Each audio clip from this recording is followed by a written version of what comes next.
Hi. Those of you watching on the recording, you can skip forward to now. Hello. Good morning. I wonder if I do it in full camera if you can see both of them. Your TAs also say good morning. They got the unmade bed today. So they're here too. We'll see how much they terrorize this lecture. Ooh, we're transitioning into Unit 3. How exciting is that? We have some stuff to close out from Unit 2. I want to go over some commonly missed problems on quizzes. And also say that I'm grading Unit 2 homeworks. I'm pretty pleased so far with what I've seen. I'm going question by question instead of like person by person because that's just a much easier method for me. Um, but so far, so good. I'm pretty pleased with the quality so far. Oh, good morning, Niam. Oh, I love when people come to chat, to the live chat. Thank you for being in chat. Otherwise, I'm like, sometimes I feel like I should just do this on Zoom, but I like when you chat, so thank you. For Unit 2 homeworks, no more late submissions are going to be accepted. I locked that down 9 a.m. today. Some of you emailed me ahead of time, and I expressed this to you. No more. It's 0 from here on out. So submit because, or at least like review the answer key when it comes out. I'm going to post the answer key today. And you should be able to kind of intuit your grades, but I'm not going to be done today grading. Optimistically, I'll have grades back on Thursday. Realistically, I'll have them back next Tuesday. So that's it on Unit 2 homework. Please, so far, no more submitting. It's only a few of you that didn't, so great job to the bulk of you. Answer key today. Grades back as soon as possible. I definitely won't take as long as Unit 1 homework. Writing takes me so much longer to grade. A problem set is just like level of correctness and deciding how many points to take off for what you missed, so it really should not take as long as Unit 1 homework. Okay, the other thing we need to do to close out Unit 2 is to make sure that we're all leaving on the same page. Now, I know that I give you the quiz answer, like the quiz answers are released immediately and that you can come back and reference them. But my like operative in this class is not for you to like when you're confronted with these things on an exam have to go back to the quiz to check for the answer. My operative is for you to actually learn and kind of remember the lessons, remember why your wrong answer was wrong or why your right answer was right. So let's go over some of the frequently missed quiz questions and just make sure we understand the principles we're applying, okay? Unit 2 comprised of only 2 quizzes, quizzes 6 and 7. Most of you did really well on a lot of the questions. So I won't go over the ones you did well on. More, I looked at the ones that you struggled on as a class. And we'll go over those. The first one is that a case fatality rate, which is the number of deaths from disease over the number of cases of that disease, is a true rate. The definition is true. That is what a case fatality rate is. The part that's false is that, that it's a true rate. A true rate, an incidence rate is a true rate. Because in the units, we're looking at person time. Time being a unit of time, a measure of time. In a true rate, we're looking for time to be a part of the units, to be in the denominator of the formula. Not just, cases is the unit, and then saying per year, which is what a case fatality rate is. Case fatality rate is a cumulative incidence measure. There might be a question someday on an exam where I make you calculate a case fatality rate, or I make you calculate a cumulative incidence of death, and I ask you what is another name for this measure, and I would want you to tell me case fatality rate. So remember the case fatality rate is a cumulative incidence measure, okay? Next one that we struggled with is that we can calculate cumulative incidence of a disease among a dynamic population like children in a daycare since membership is transient. You can't. You can't. Simply, it's false. You need a closed population, a fixed population, to be able to calculate cumulative incidence. If a population is dynamic or it's transient, then we need to start calculating incidence rate. Then we need to start looking at how much person time each person is accruing to the denominator, right? So this is false for that reason. Okay. And most of you did pretty well on this what's it called? The short answer question from quiz 6. But some of you I'm definitely going to give you a question like this. There were a whole bunch of those formulas, like infant mortality rate, case fatality rate was one of them, proportionate mortality rate, which I asked you to calculate here.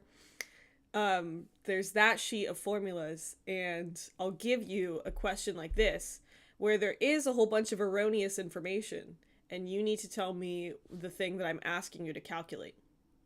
So, for proportionate mortality, it is this. It's this number, 30 over 3,489. This respondent responded completely correctly and explained it very well. In order to calculate the proportionate mortality rate for this time period, you divide the amount of deaths of listeria by the total all-cause deaths. And this is what you should get. A lot of you gave me 30 over 136. That's the case fatality rate, not the proportionate mortality rate that I asked for. So remember, double check that slide with all the formulas and make sure you're calculating the one I want you to calculate, not just putting a number over a number because it makes sense, because I'm going to give you a whole bunch of erroneous information. Like, we don't care how many people lived in the town, right? But we might, but we don't. Okay, now moving on to quiz number 7. Yeah, a lot of people struggled with this one because you got halfway there. Probably on half of your quizzes, I commented, that's the risk difference, but what's the population risk difference? And this student did it well, albeit they put the second step before the first. So I gave you the most polluted city, the least polluted city, you know what you're comparing. And then I told you this, assume that 10% of the US population is exposed. So this is total, remember, our total population is exposed to air pollution levels as high as those. Calculate the population risk difference and show your work. Most of you got about this far. You told me the risk difference. Some of you even just said that this was the population risk difference. It's not. Remember, I haven't given you the information to get our total. So some of you just calculated the risk difference, told me it was the population risk difference, and like done and dusted your hands. You almost got there. The risk difference is exactly this. You subtract unexposed from exposed to get 5.51. Then you had to use the alternate formula to get the population risk difference, which is what? Risk difference times px tot, which is the proportion of the total population that has the exposure. But how would we get that, Marina? What if I've told it to you? You didn't even have to do any math, except for converting a percent back to a decimal. So you take your risk difference, you multiply by 0.1, because I told you 10% of the population has that exposure. And you get 0.551. And that's your PRD. Clear on that? And, ooh, I got you with this one. I got you so bad. I tricked ya. A study examined the autopsied brains of 100 professional football players with a history of repeated concussions.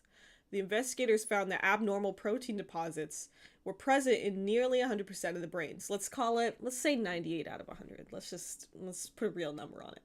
This means that there was an association between repeated concussions and abnormal protein deposits in the brains of these athletes. You may think, whoa,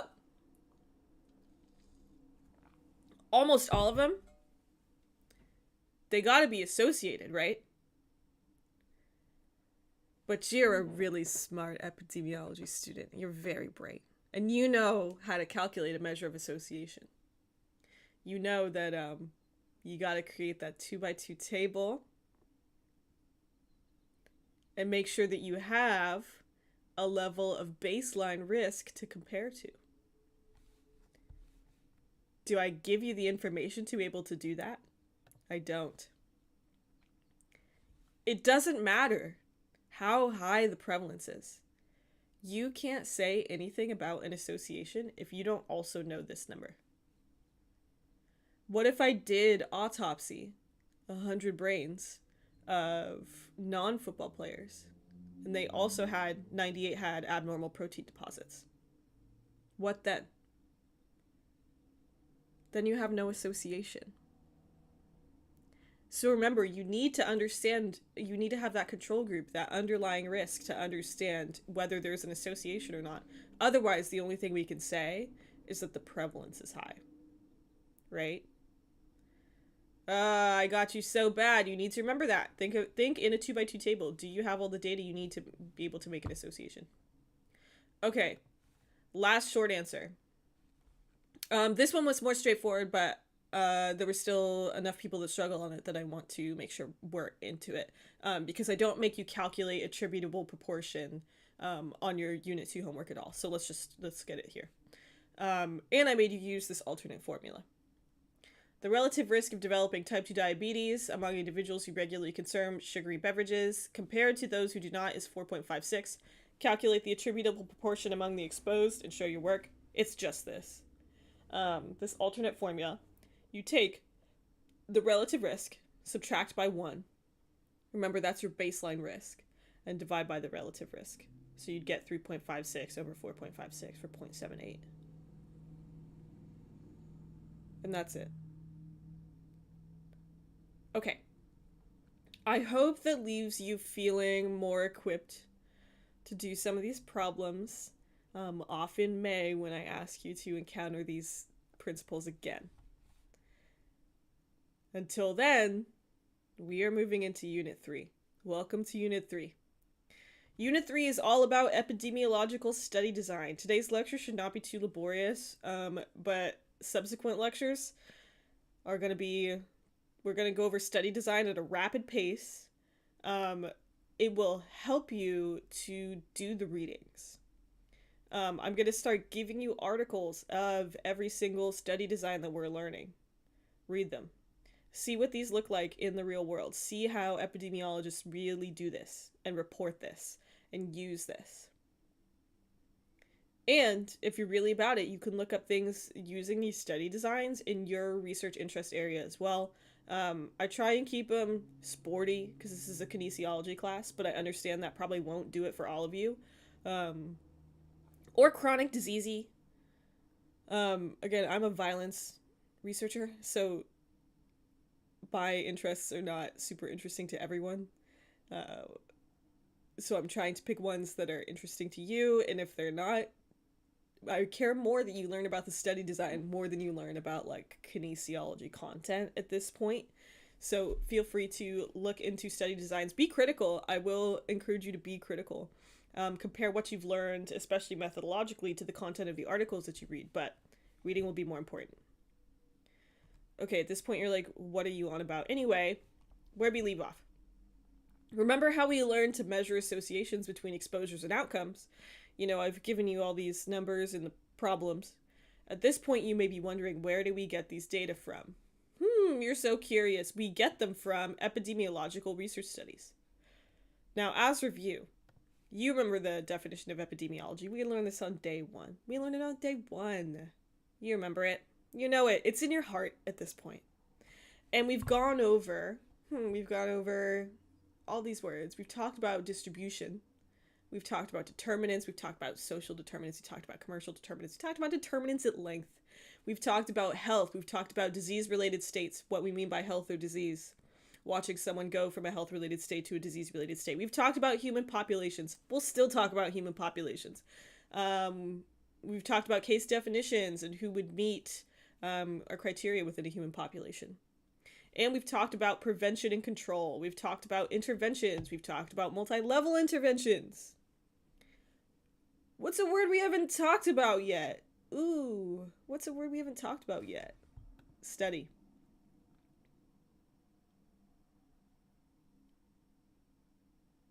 And we'll spend the rest of the unit on this one word. Yeah, we will. So what's a study? In terms of epidemiology. Obviously, this word is like multi-field relevant, especially in the context of this definition, like zoology, ichthyology, are all the study of things. But when we're talking about study within epidemiological context, when we're talking about an epidemiological study, the term study includes both surveillance, which you learned about, and you remember. We touched on it during Infectious Disease Week. It's okay if you don't remember it. But surveillanc's purpose is to monitor aspects of disease occurrence and spread that are pertinent to effective control. Disease surveillance. And epidemiological research. This is where we'll live. Whose goal is to harvest valid and precise information about the causes, preventions, and treatments for disease. So that's what we mean by study. That's the aims of studies. Pretty much every week, I think I show you this triangle. This is the triangle of strength of evidence. It's extremely important. So let's sit here and spend some time here. If you call it the rainbow pizza, that's all right by me.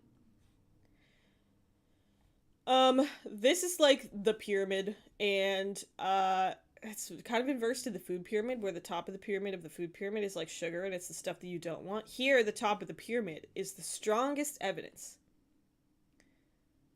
Evidence is what we could use to make important decisions about public health, to inform global decisions. If I am a politician or a health official, a global health official, I'm working for the WHO, and you're asking me to make a big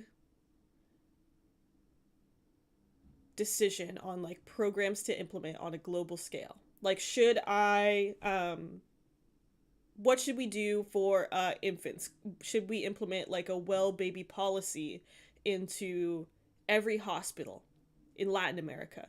Like, whoa, big decision, right? What types of evidence do I want to be able to make that decision?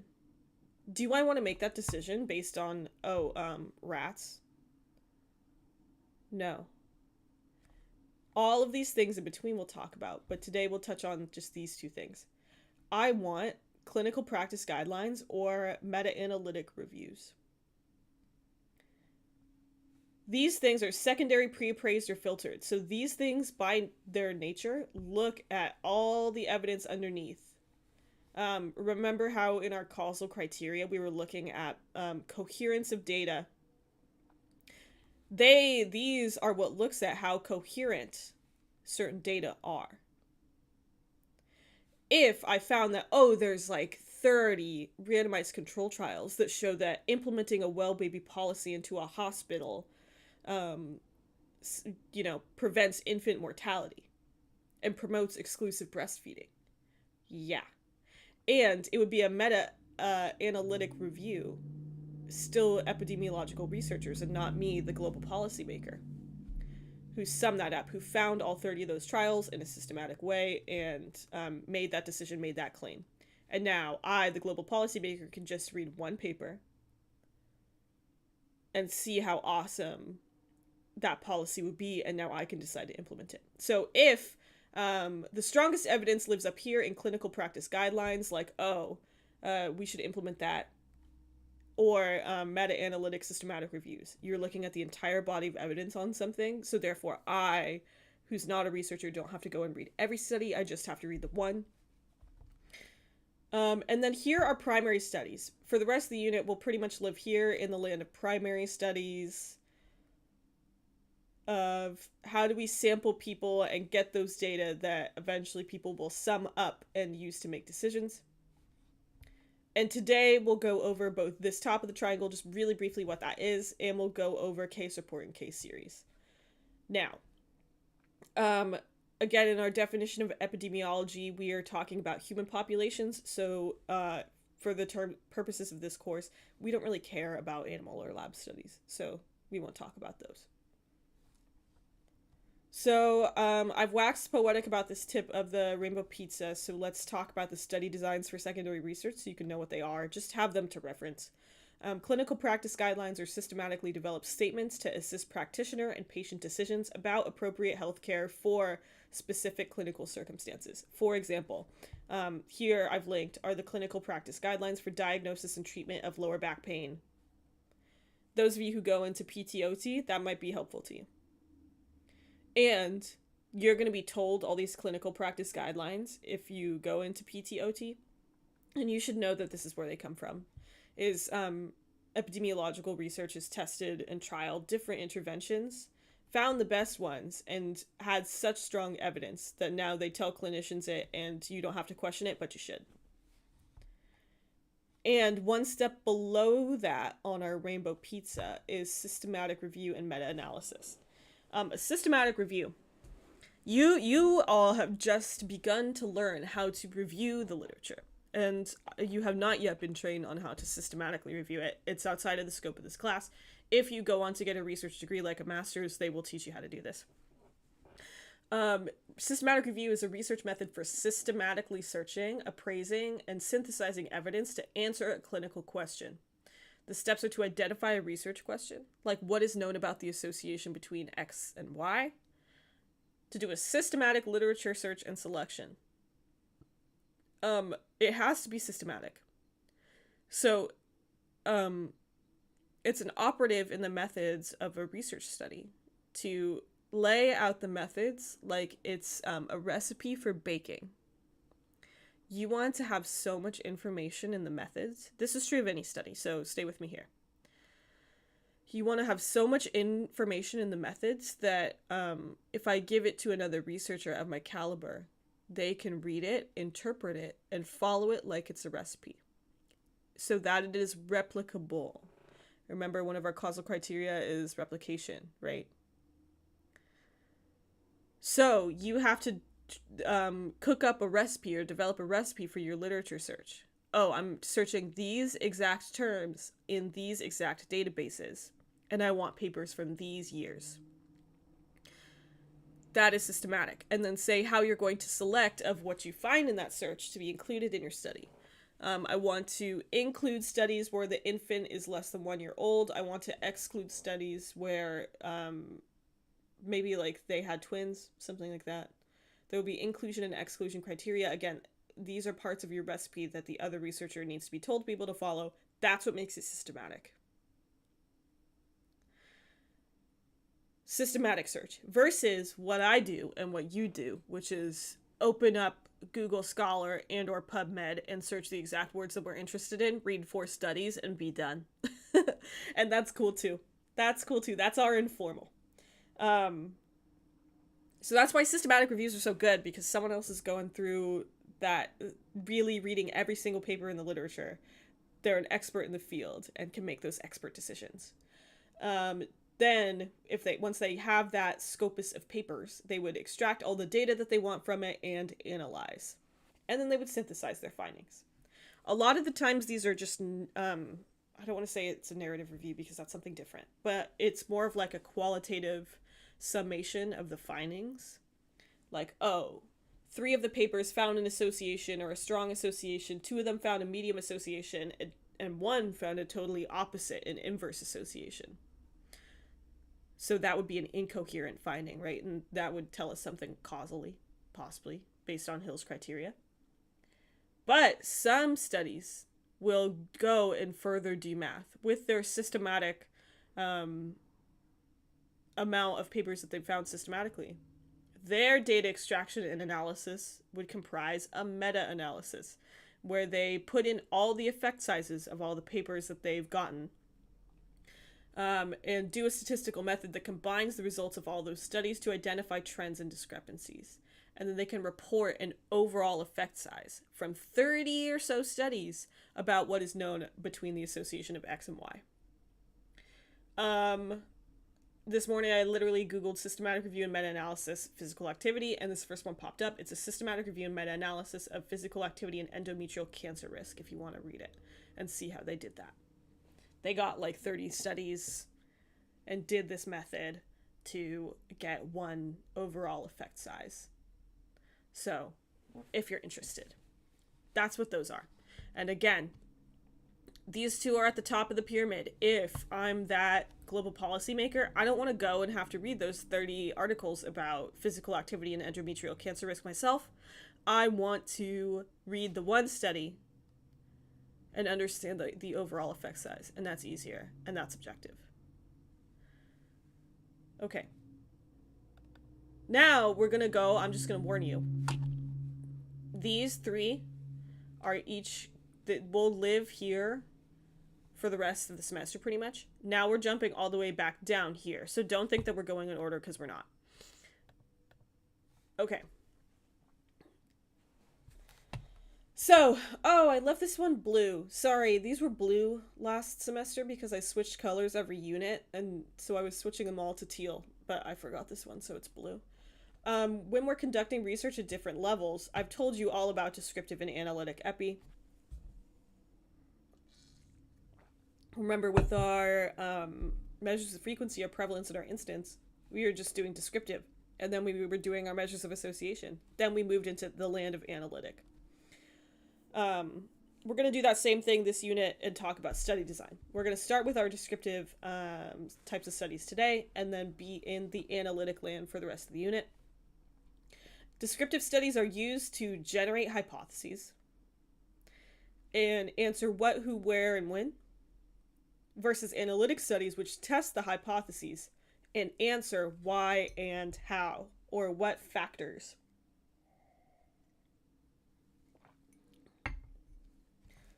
So descriptive studies can be case report or case series, which we'll talk about today.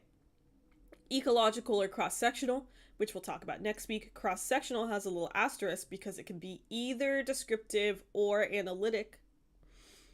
And then analytic is split up into observational or experimental. Oh my gosh. Experimental or quasi-experimental. And we will concern ourselves with that later. Today, we're just going to talk about these first two things as study design for descriptive epi. The who, what, why, when, not the how. Who, what, where, when. Not the why and the how. Who, what, where, when. Which, we can use descriptive epi to classify health and disease by person, place, and time. The main purpose is to surveillance is to track trends over time, and this can be the basis for planning, implementing, and evaluating interventions. And this can, like I said, it can generate hypotheses, so that'll prompt analytic questions for future research, right? The purpose is to provide clues about disease causation and prevention that are usually investigated further in formal studies that test hypotheses. Like, oh, if we see one population having a spike, having an outbreak, perhaps things are clustering in one area. Now we should go compare that cluster to another cluster and test hypotheses about if it's because they're close to some type of power plant or other environmental exposure, or what could possibly be happening. Purpose is also to assess the health status of a population and to allocate resources efficiently and target populations for disease prevention and health promotion efforts. If we had a population, a geographical population, let's just say a university. If I did a descriptive epi study and I found out that Cal State San Marcos had like 20% higher rate of depression than UCSD, I wouldn't just throw up my hands. Like, the point is not to say, whoa, they're way more depressed, that's crazy. It would be to allocate resources and say, hey, we urgently need to fund mental health care treatment on this campus. I think it's actually the other way around. I feel like UCSD is way more depressed than Cal State San Marcos, but that is what we would do with that data, allocate resources efficiently. And say, hey, if you want to prevent disease burden, you have a cluster of people and you can go focus your efforts there. All right? Okay, let's focus on the who.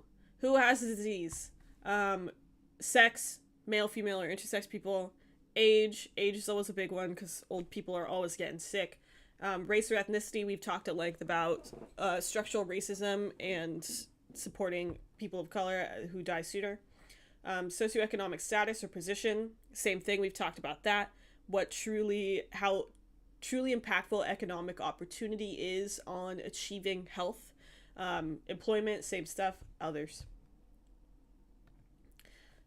For example, we're going to go through breast cancer for this entire example.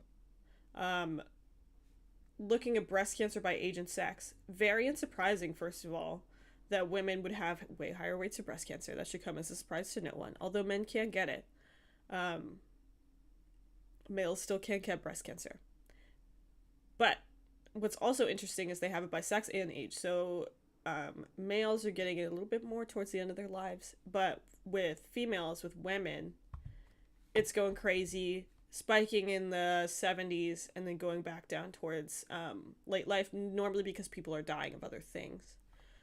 But we can use this to say, oh, we need to start focusing screening efforts here-ish, depending on other risk factors. And that's the who of who is getting it. Now, let's talk about place. Where is the disease more or less common? You can, of course, look at different scales of geography, as we will do. You can look at regions of the earth. We can look at continents. We can look at countries. We can also look at states. We could look at counties. And we could look at cities or neighborhoods. I think we'll do a couple of these. Place also might not include political boundaries. It might just be a fuzzy line of the outbreak itself and have nothing to do with borders. And sometimes we like to compare urban to rural. That's a frequent disparity that people look at. Also proximity to power lines, etc. You'll get a cross-sectional study next week that we kind of look at place as proximity to a pharmacy. Remember when you learned about redlining? It's redlining and proximity to a pharmacy. So that's a bit of a place exposure or outcome. Okay, I promised that we would look at this on different scales. So here is the most scuffed and illegible image of breast cancer around the world. But you can see it's actually worse in Western countries. In Europe and the US, in Australia, higher rates of breast cancer. Versus the global south, there's less. What nation is that? Is that Guyana?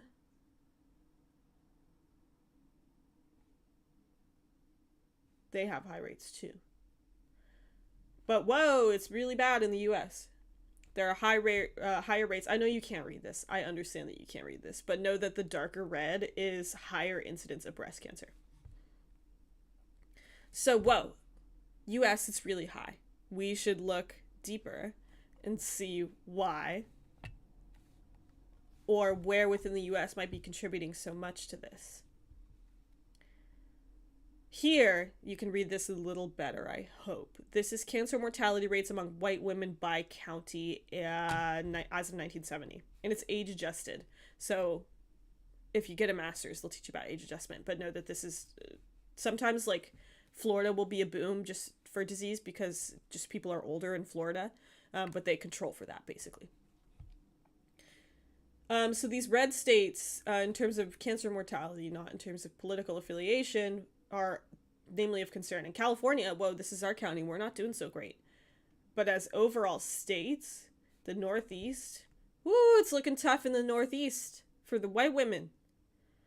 Pennsylvania's looking bad. New York is looking horrible. Massachusetts looking bad. Let's focus in there. Here is 97. So before we were looking at 1970, now we're in 1988 to 1992. And we've got some significant clusters. Most likely cluster breast cancer among women. Occurring around New York, huge cluster. And also 4 secondary clusters around Buffalo, around Boston, and around Upper Maine. So those are places now. We've looked at the entire globe and found some really high prevalence areas. We can focus training there. We want to fund the hospitals in that area to do breast cancer research, to have more infrastructure to do breast cancer treatment, right? Focus our efforts there. And time. We looked at 1970 to 1997. We'd also want to look at, is the disease rate changing over time? For example, decades, years, seasons, or days. I'm gonna take a little break while I let you look at this graph. Try and come up with one sentence to describe what you're seeing. I'll come back and I'll Dora explain to you what I want you to see, but turn on your scientific graph reading brain from your ACT science section if you ever took that, and try and come up with a few sentences to tell me what is happening here. I'll be right back.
Okay, I'm hoping you came up with some really descriptive sentences and didn't just skip forward in the YouTube video until you saw my face pop up again.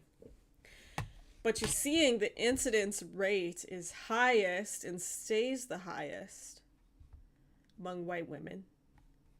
Second is among black women. Now we start to get, in 92, we start to get more disaggregated data. Remember, this is why disaggregated data are important. Among other races, you see the lowest among American Indian and Alaska Native, and kind of the same-ish among Asian Pacific Islanders and Hispanic groups. Now, remember, here in incidence rate, it's the highest among, oh, excuse me, I got a frog in my throat. It's the highest among white women. Now let's take a look at mortality rates. Again, here we're just looking at incidence. Switching to mortality now. What do we see? It was in line with incidence for a minute where you saw white women have the highest. And then what did you see happen?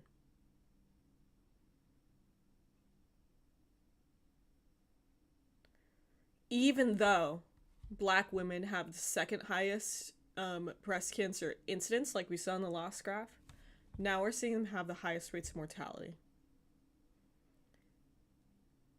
Probably this is attributable to a healthcare disparity, right? We can use these data to generate those hypotheses. We'd want to test it further before saying anything, but that's important. Okay. A cautionary note on time trends. Again, this used to not be salmon on teal because it was salmon on blue. Sorry that the color might be jarring. For time trends, you might infer that some cause of the disease or effectiveness of this treatment is also changing over time, but it might be an artifact of something else. For example, in both of those things, you just saw other groups be picked up in 1992. So, the quality of data might be changing, and therefore, time trends might be an artifact of something else. For example, definition changing. Things like long COVID, we don't have great understandings of how long COVID is cropping up over time because we don't have a clear definition of it still to this point. That everyone is operationalizing it on the same way. It might be the diagnostic capabilities are changing. Um, oh, do I want to get scathing? Back in 2020, the head honcho was talking about having the tests and how they were beautiful and how low COVID rates were. And then we got the spit tests. And then we got the wastewater tests. And then the tests were actually disseminated. And then it was like, oh, COVID is, the rates are increasing. Were they increasing or were they always there and diagnostic capabilities and screening changed? So it might be an artifact of something else. It might be an artifact that reporting is changing. Both reporting on the epidemiological side and also in the news media. Who is it in wellness? It's Jack's dad. Jack's dad is talking about how many sick kids there are. And when they talk about algorithms, they talk about how he interacts or stays on the post every time there's a sick kid. So he's like, oh, there must be so many more sick kids nowadays because of all these reports that I'm seeing. Probably the rate of sick kids is staying the same, but it's an artifact of how much reporting he's seeing. So it can be both on the CDC's end or the public health body's end, but also the news media's end. It's always interesting to see what they pick up. It also could be that the population at risk is changing. Relevant? Yeah, let's get there. There's the H5N1 that's going around. It's like a swine/avian flu, mostly swine flu, H5N1. Excuse me. And we're seeing cases crop up.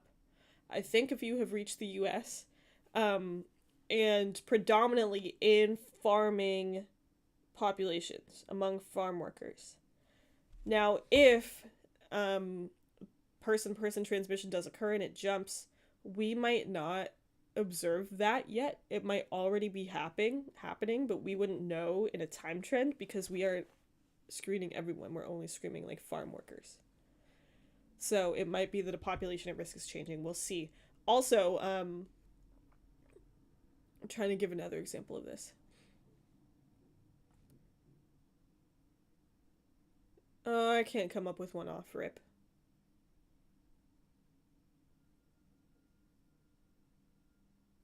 Or other reasons. So just know that with time trends, you need to unpack if there might be something else changing over time that you need to consider.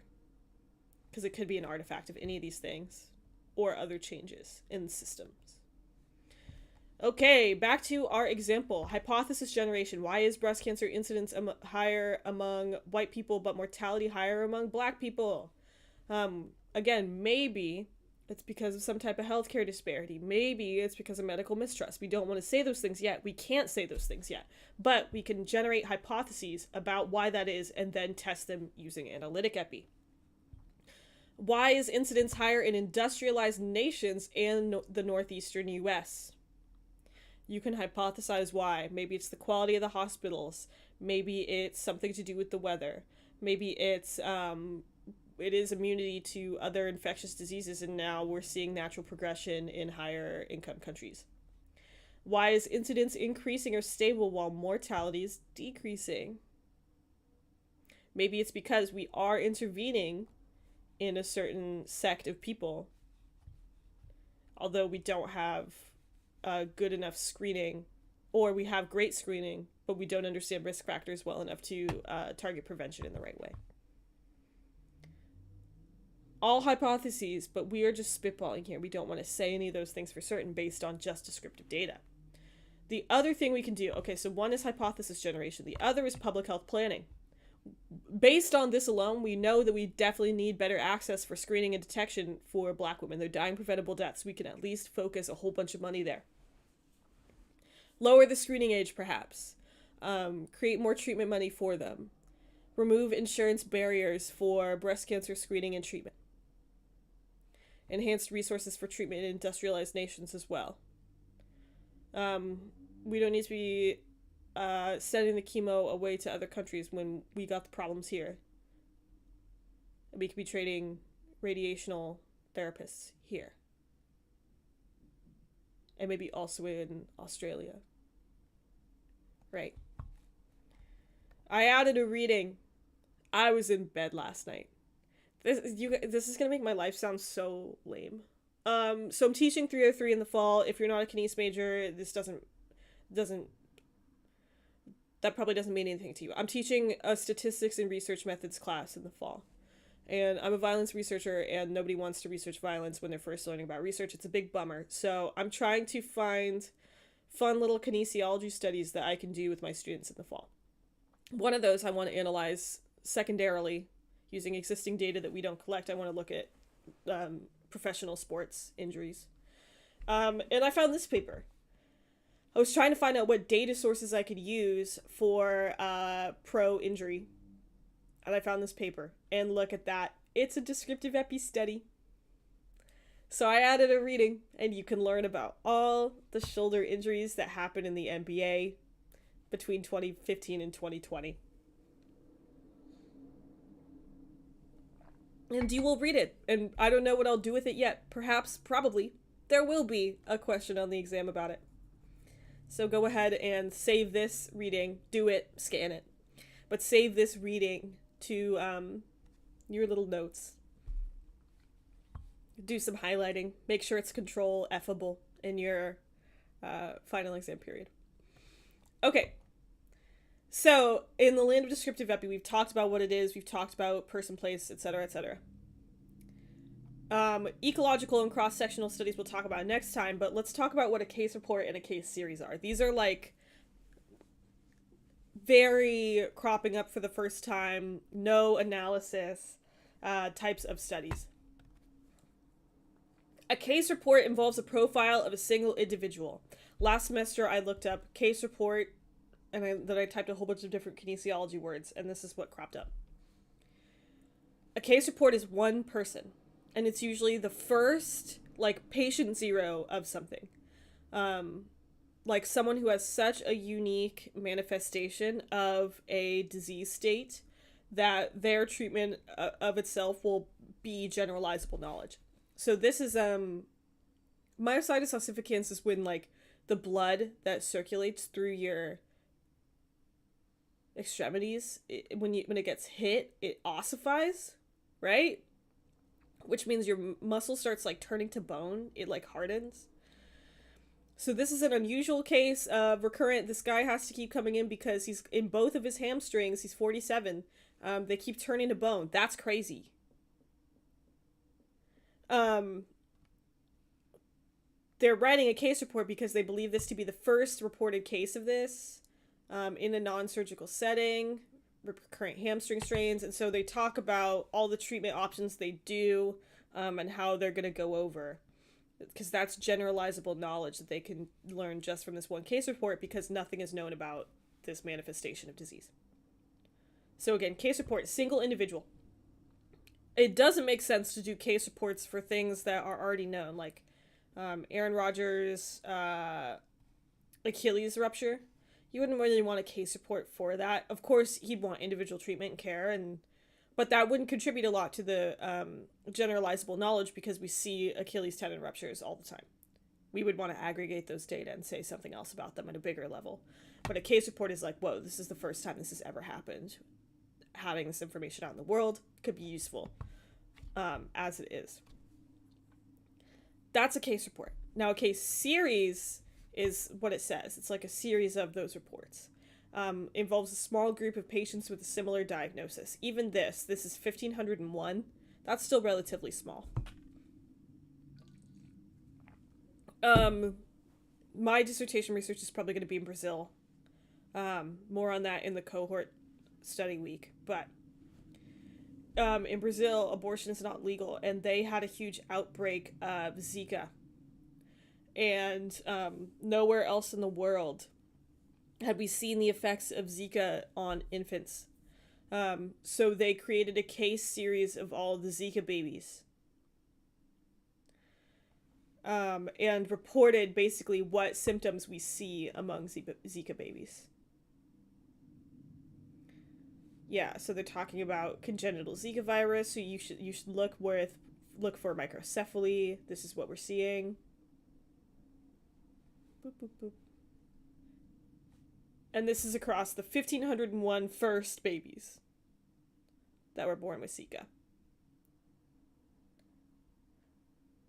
So in terms of diagnosing it in the future, maybe in other places you see a baby born with severe microcephaly, you should check for Zika. And provide treatment. So that's a case series. Instead of just looking at one person with a novel condition, we're looking at a bigger case, or a bigger amount. So what can we infer from case reports and case series? We can provide evidence for larger scale studies, hypothesis generating. We can start to intervene, test interventions on people who crop up with those conditions. And often emerging diseases or conditions are first described in case reports or case series. So now we can develop methods of measuring symptoms and get them at a larger scale, basically. And if I'm a clinician and I'm seeing something like this for the first time, if there's one published case report and you can find what they did worked, like, treat with NSAIDs and biphosphonates, and that worked for this one person, it's not the highest, it's not a clinical practice guideline, but shoot, it's better than not knowing anything, right? Okay, study designs for analytic epi. We're not going to talk about this week. I'm just having this up because we will come back to this and use it as framing for what we're going to talk about every single week there. Last thing I want you to consider is elements of a good study. When you're reading papers, consider the following. Does it have clear objectives? Or are you confused about what their aim was? SMART goals. This is what? Specific, measurable, action-oriented, time-specific goals. And that the research gap is well defined. See if the methodology is appropriate. We'll talk more about how to discern that. You want the design to be suitable for the research questions. We'll talk about advantages, disadvantages, and what you gain from each. But you can already know, like, oh, you probably wouldn't want a case report for, like, a relatively common injury. That's probably not the way to add to epidemiological knowledge.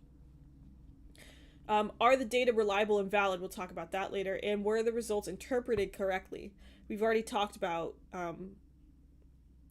kind of inferring from population to population. Is what is true among Cal State San Marcos students, can we infer that or generalize that to UCSD students? Why or why not? How would they be similar? How would they be different? What factors would we want to potentially match on to make that information generalizable? Did they consider biases? Did they consider confounders? Did they note limitations? Are inferences made for the appropriate population, or are we giving treatments to people that haven't been studied for that treatment before? Okay, that's it for today. No quiz this week because you're all done reading Wellness. You're all done reading the book. I have it here. I'll hold it up. You're all done reading it.